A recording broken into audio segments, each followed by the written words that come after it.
We can find many incredible things on the universe, but in today's video we are going to talk about the Virgo Supercluster and the history of the Moon. The Virgo Supercluster or local supercluster is a supercluster of galaxies that contains a local group and with that or galaxy the Milky Way. It also contains the Triangulum galaxy and the Andromeda galaxy, as well as a couple dozen of dwarf galaxies. The Virgo supercluster has the form of a flat disk with a diameter of 200 millions of light years, and it contains more or less 100 groups and clusters of galaxies. The local group is, at the same time, inside the Virgo cluster, and it's located close to the edge of the Virgo supercluster, being addressed by it. But what is a cluster? We call cluster those set of galaxies that are bigger than a group of galaxies. We now know that there's nothing bigger in the universe than superclusters. We have known of the existence of the Virgo supercluster since the 50s, but it was not until the 70s when we could determine that it's indeed the structure of the universe. As we have said, the Virgo supercluster has the form of a flat disk rounded by an aureola. The disk contains two of the three parts of all the clusters that integrate it, and the aureola contains the other part. Inside the disk, the density auments exponentially as we get closer to the center, that it's at the same time close to the Virgo cluster. The density of clusters around us is bigger.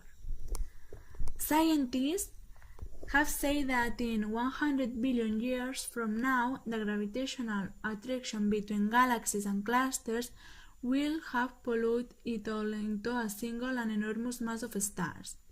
At this time, other superclusters will also be converging together, separated by billions of light years due to the expansion of the universe. However, astronomers have actually noticed an unusual movement of galaxy clusters within the supercluster. Many are moving in the direction of the normal cluster, but it's very difficult to determine why.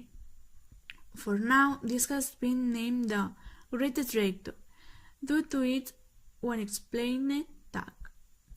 It may, in fact, be related to dark flow, a mysterious force tugging on galaxy clusters from beyond the range of the observable universe.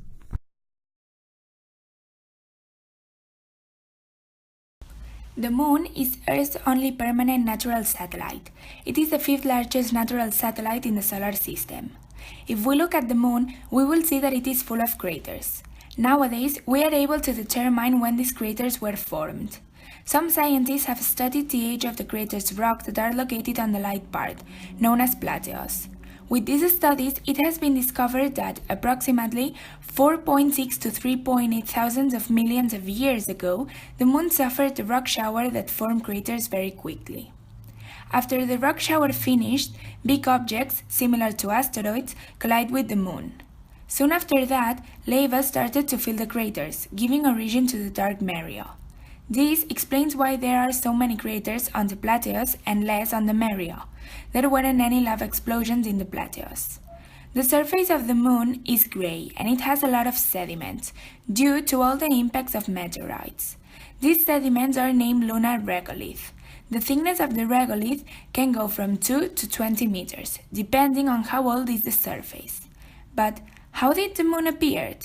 The most accepted theory to explain that question is the giant impact hypothesis. This theory explains that a planet the size of Mars called Theia crashed with the Earth when it was at 90% of its actual size. Due to this collision, the Earth became once again a big mass of melted rock, throwing matter into space.